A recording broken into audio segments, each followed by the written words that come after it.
I'm sure lots of you have seen this weird crunchy squishy on social media lately. It looks like a stress ball filled with beads, but holds its shape when you press on it.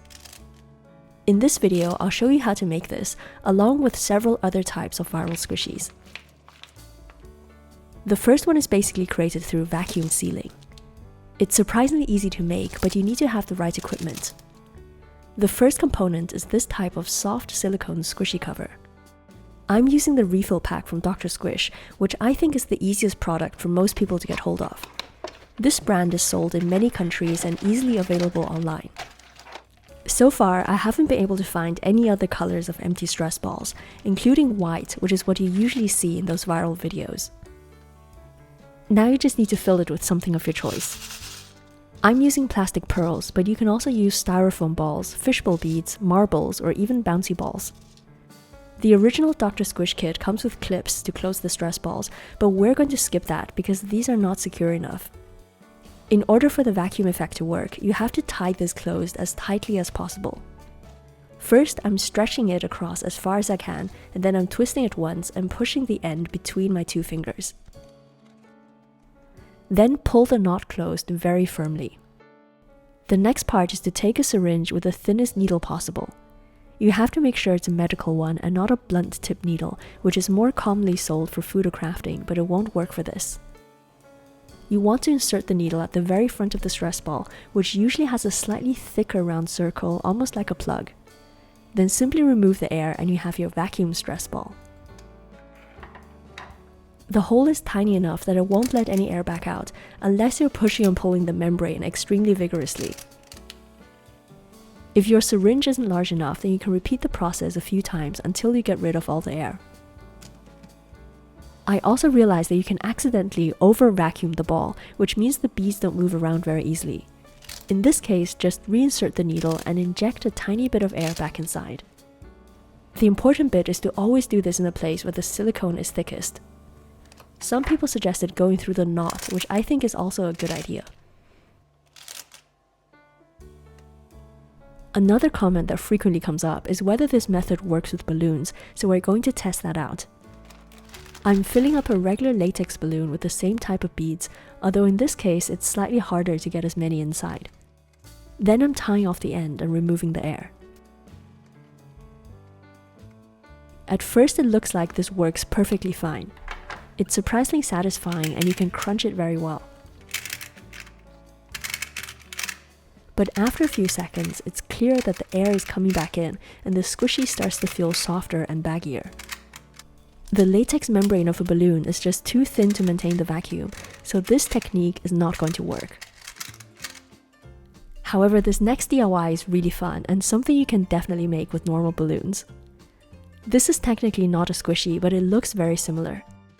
You've probably seen these on social media as well, where someone punches a balloon and it inflates by itself.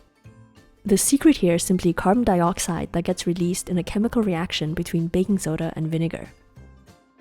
All you need for this are balloons, a small chocolate wrapper, some string, any type of vinegar, and baking soda. The first thing is to create an airtight pack of vinegar, and there are many different methods for this. You could also put it inside plastic wrap, the tip of a disposable glove, the corner of a sandwich bag, or a tiny Ziploc baggie. I'm going to use a chocolate wrapper because this was the only thing I had nearby. Cut the top off and fill it about halfway with vinegar. Then tie it closed with some string. I'm going to make a surgeon's knot here, which is very strong and less likely to come apart. I have a detailed explanation in this video, but it's basically a row of 2 knots in one direction followed by 3 knots in the opposite direction. Then carefully pull the entire thing closed. The next step is possibly the trickiest because you need to get the vinegar packet into the balloon. I think the easiest way to do this is with 2 people, where one person stretches the balloon and the other one puts it inside. I had to do it alone and it was a bit fiddly because I didn't have enough hands to keep the balloon wide open. If a bit of vinegar comes out in the process, then it's not a problem, but you don't want to lose more than half the liquid. Now take some baking soda and add a generous amount inside. I used about 1 tablespoon. It might start reacting with any spilled vinegar, but don't worry about this. You just want to wait until the fizzing noise is gone before closing the balloon, otherwise you're going to trap too much carbon dioxide inside. It's also important to tie the balloon as tightly as you can. You can leave this as it is or paint on a face using acrylic paint or Posca markers. The yellow balloon means I decided to go with Pikachu, of course. I'm also making a second one, and I'm going to do Chikawa for this.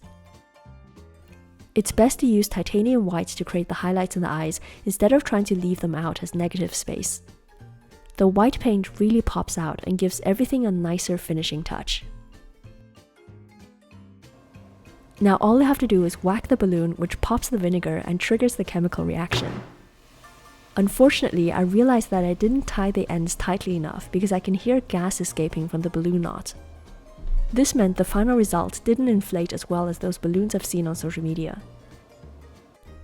The same happened with the second one, though this is an easy problem to fix.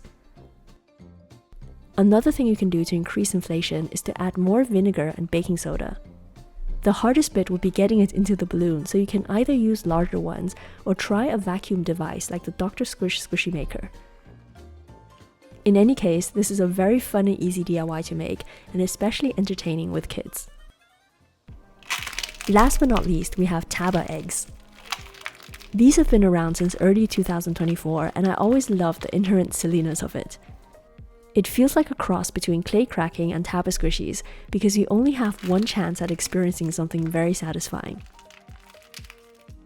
It's surprisingly fun to play with even after the eggshell has been broken. And if you really want to, you can even peel it like a hard-boiled egg and you have this amazingly realistic taba squishy inside. All the clips I've seen of this only contain white silicone, but I want to take it up a level and make an egg yolk as well. To do that, I'm going to use this resin mold. These are cute bubble animals, but also the perfect size for egg yolks. I'm going to start by greasing the mold with Vaseline as always. I'm using this brand of taba squishy gel, which performed very well in my review from this video. Then I'm adding some yellow and orange pigment to create the perfect egg yolk color. This one cures after just 2 hours, which is great because I can get started with the egg part right away. I think brown eggs look best for this DIY because you have a nice contrast between the shell and the squishy. I also think Easter eggs look amazing, but I'll save that project for next year. The next step is to remove the inside of the egg using just one hole. You don't want the opening to be directly at the top here, but slightly angled towards the back. This gets hidden once the taba is inside the bag and makes the egg look more intact. I'm using the side of the egg with a stamp because this doesn't look very nice either, so we can hide both of it at the same time. Start by making a tiny hole with a pin. This takes a bit of patience, but keep scratching the shell until you make a small dent. At some point, you should be able to push the entire pin through and you can wiggle it to make the hole bigger. If you're making a taba without an egg yolk, then you can keep this hole fairly small. But because I need to add the yolk squishies, I'm making this hole roughly the size of a small coin. The raw egg should come out quite easily just by shaking. You can repeat this process as often as you want and then carefully wash and dry your eggshells. And now for the egg whites. I'm going to use this squishy gel which I got from China, and the same factory now has an Instagram account. So if you want to get the same taba silicone and pigment paste that I use in my videos, then feel free to DM them. This is the softest taba silicone that I have, and I want to make it even squishier by increasing the mixing ratio to 1:2. Then I'm adding just enough pigment to create a slightly translucent egg white shade. I've used museum gel for crafting in several of my videos, but this time I'm going to go with its intended purpose. This is perfect for holding up the eggshell while you pour the silicone inside. I'm eyeballing this part and leaving about 1.5 centimeters from the top edge so there's still enough space inside for the yolk. Then I'm going to let this cure for a bit, and I'm planning to add the yolk while the inside is still half solid. By this time, the egg yolks have already cured, so I'm going to pop them out of the mold. These really turn out to be the perfect size and color. I realized later on that it doesn't really make a difference when you add the egg yolk. I was originally trying to get it suspended in the middle of the taba like a real egg, but that actually makes it less visible in the final squishy. So you can either wait until everything is cured and then squeeze it in like this, or just drop it inside the liquid silicone. If you do it this way, then you might need to mix up a bit more white and top up the egg. After a few hours, it should look something like this. These already feel super satisfying to poke, and I can't wait to crack them. I'm going to pack this into a bag and add a card that was left over from a Taba squishy kit.